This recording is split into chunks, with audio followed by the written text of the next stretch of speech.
Hello friends, मेरे new video में आप सभी का स्वागत है। फ्रेंड्स, आज के इस वीडियो में मैं आपको 38 साइज़ यानी 38 साइज़ के अस्तर वाले 4 टक्स बेल्ट ब्लाउज़ की कटिंग दिखाने वाली हूँ। तो हमें पहले अस्तर पर इसकी कटिंग करना है। तो चलिए हम वीडियो स्टार्ट करते हैं। इस तरह से अस्तर को मैं 2 फोल्ड में बिछा लूँगी। बंद भाग मैंने अपनी तरफ रखा हुआ, इस तरह से हमें इसे बिछा लेना है और नीचे की तरफ स्केल से सीधी लाइन खींचना है कपड़े को बराबर करने के लिए। हमारे ब्लाउज़ की लंबाई है 13.5 इंच। 1 इंच का मार्जिन रखते हुए हम 14.5 इंच पर निशान लगाएंगे। एक निशान हमें और यहाँ पर लगा देना है 14.5 इंच का, और एक लाइन खींच देना है सीधी इस तरह से। इसके बाद मैं यहाँ पर शोल्डर का निशान लगाऊंगी 5.25 इंच पर।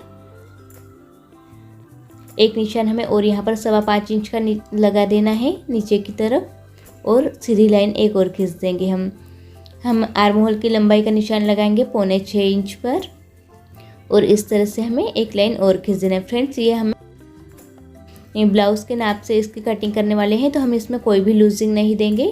डायरेक्ट हमें चेस्ट का चौथा भाग लेना है 9.5 इंच और 1.25 इंच मार्जिन के लिए। आप चाहो तो 1.5 इंच भी ले सकते हो। अगर आप बॉडी मेजरमेंट लेते हो तो उसमें हमें लूजिंग देना 2 इंच की ज़रूरी होता है। कमर है इसके 8 इंच, 1 इंच टक्स के लिए और 1.25 इंच मार्जिन का। इस तरह से हमें फिटिंग का निशान लगा देना है, और फिर यहाँ से हमें 1.25 इंच का निशान लगाना है यहाँ से इस तरह से टैप रखते हुए, और फिर आर्म होल की गोलाई दे देंगे हम। अच्छे से हमें यहाँ पर फिनिशिंग से गोलाई दे देना है। नीचे की तरफ हल्का सा डाउन कर दिया है मैंने, देखिए। और फिर यहाँ पर हम 2.25 इंच का नेक विड्थ लेंगे और नेक की लंबाई रखेंगे हम 9 इंच। नीचे की तरफ हम 3 इंच पर निशान लगा देंगे, और फिर इस तरह से बॉक्स बनाने के बाद राउंड शेप दे देंगे नेक का। हमें शोल्डर को 1.25 इंच डाउन कर देना है नेक की तरफ, और इसकी कटिंग कर लेना है। अब हमें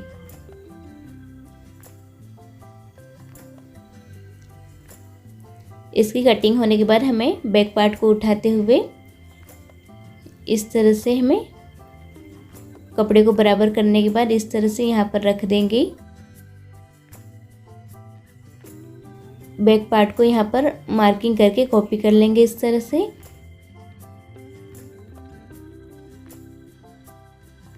इसके बाद हम नीचे की तरफ 1.5 इंच एक्स्ट्रा बढ़ाएंगे मार्जिन के लिए, क्योंकि ये बेल्ट और ऊपर के भाग में जो सिलाई में जाता है उसमें यह 1.5 इंच कवर हो जाएगा।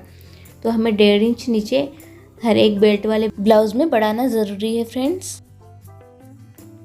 और फिर यहाँ से हमें नीचे वाली लाइन से 3.25 इंच पर निशान लगाना है इस तरह से दोनों तरफ, और सीधी लाइन खींच देना है। अब हम बेल्ट का कोना इस तरफ उठाएंगे, तो यहाँ पर 1.25 इंच का निशान लगा देना है हमें, और इस साइड से 2.5 इंच पर, और यहाँ पर राउंड शेप दे देंगे बेल्ट का इस तरह से। अब हमें शोल्डर का निशान लगा देना है 5.25 इंच। इस तरह से हम 5.25 इंच का निशान लगाने के बाद आर्म होल का निशान लगा देते हैं। 6.25 इंच पर लगाया लंबाई का निशान, और इस तरह से निशान लगाने के बाद 1/2 इंच अंदर की तरफ डाउन करूँगी मैं फ्रंट के आर्म होल के लिए। और फिर यहाँ से हमें 1 इंच का निशान लगाते हुए इस तरह से गोलाई दे देना है। ये फ्रंट की गोलाई हमने दे दी है। अब हम नेक विड्थ से रखेंगे यहाँ पर 2.25 इंच। नेक की लंबाई हम रखेंगे 6 इंच, तो 5 इंच हमारा नेक तैयार होकर बनेगा। नीचे की तरफ मैंने 2.5 इंच का निशान लगाया है, और इस तरह बॉक्स बनाने के बाद यहाँ भी राउंड शेप दे दूंगी मैं नेक के लिए। अब हमें यहाँ से 4 इंच पर एक निशान लगाना है टक्स के लिए सेंटर वाले, और इसे 1.25 इंच ऊपर उठा देना है इस तरह से।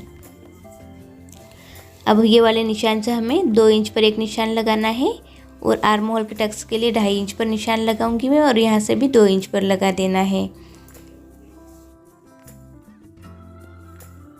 इस तरह से निशान लगाने के बाद हमें यहाँ पर लाइन खींच देना है टक्स के लिए। ये चारों टक्स तैयार हो गए। अब इस साइड में हमें 1.25 इंच बढ़ाना पड़ेगा, क्योंकि ये टक्स में फोल्ड होगा तो कवर हो जाएगा, इसलिए हमें 1.25 इंच इस साइड में बढ़ा देना है।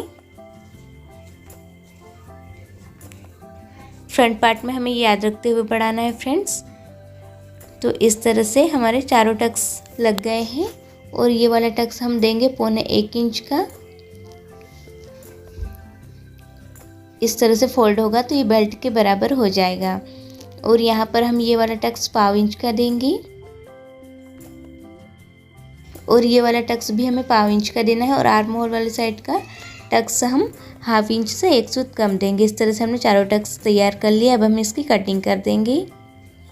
फ्रेंड्स, अगर आपने अभी तक वीडियो को लाइक नहीं किया है तो प्लीज़ वीडियो को लाइक कर दीजिए और चैनल को भी सब्सक्राइब कर लीजिए। यहाँ पर हमें फ्रंट वाले आर्म होल की कटिंग करना है। ये हमारा फ्रंट पार्ट की कटिंग हो चुकी है फ्रेंड्स। यहाँ पर हम कट के निशान लगा दे तो दोनों तरफ एक जैसे टक्स बनेंगे।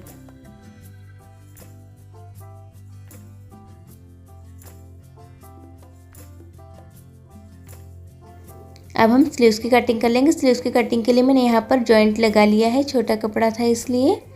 अब हम इसे 4 फोल्ड में बिछा लेंगे इस तरह से और स्लीव का आर्म होल रखेंगे हम 10 इंच, चेस्ट का चौथा भाग रखेंगे 10 इंच। इस तरह से हमें बराबर कर लेना है। हम जिस भी साइज़ का ब्लाउज़ बना रहे हैं उसमें हमें चेस्ट का चौथा भाग ही लेना है आर्म होल के लिए। स्लीव के इस तरफ हम सीधी लाइन खींच देंगे कपड़े को बराबर करने के लिए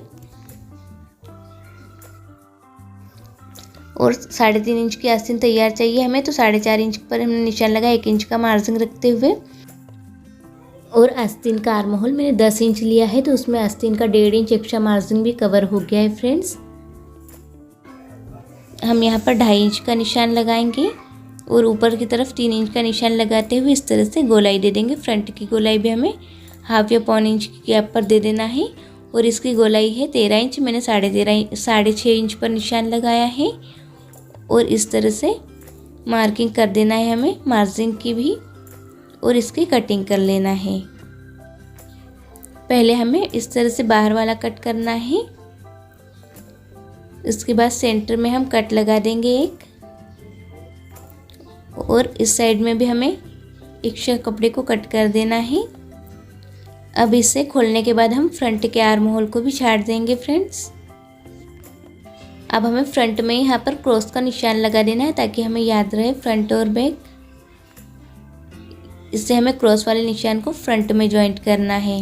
ब्लाउज़ की कटिंग कर ली है अस्तर की। अब हमें मेन फैब्रिक पर इसे रखकर कट कर लेना है। ये बचे हुए कपड़े से हम पट्टियाँ निकाल लेंगे। अब हम इसे मेन फैब्रिक पर कट कर लेंगे। यहाँ पर हमने अस्तर को इस तरह से रख लिया है। अब हमें मेन फैब्रिक को 1/2 इंच एक्स्ट्रा रखते हुए कटिंग कर लेना है फ्रेंड्स। अगर आप लोगों को वीडियो अच्छा लगा हो तो वीडियो को लाइक कर दीजिएगा और चैनल पर न्यू होंगे तो सब्सक्राइब भी ज़रूर कर लीजिएगा। Thanks for watching. मिलते हैं अगले वीडियो में, तब तक के लिए राधे राधे।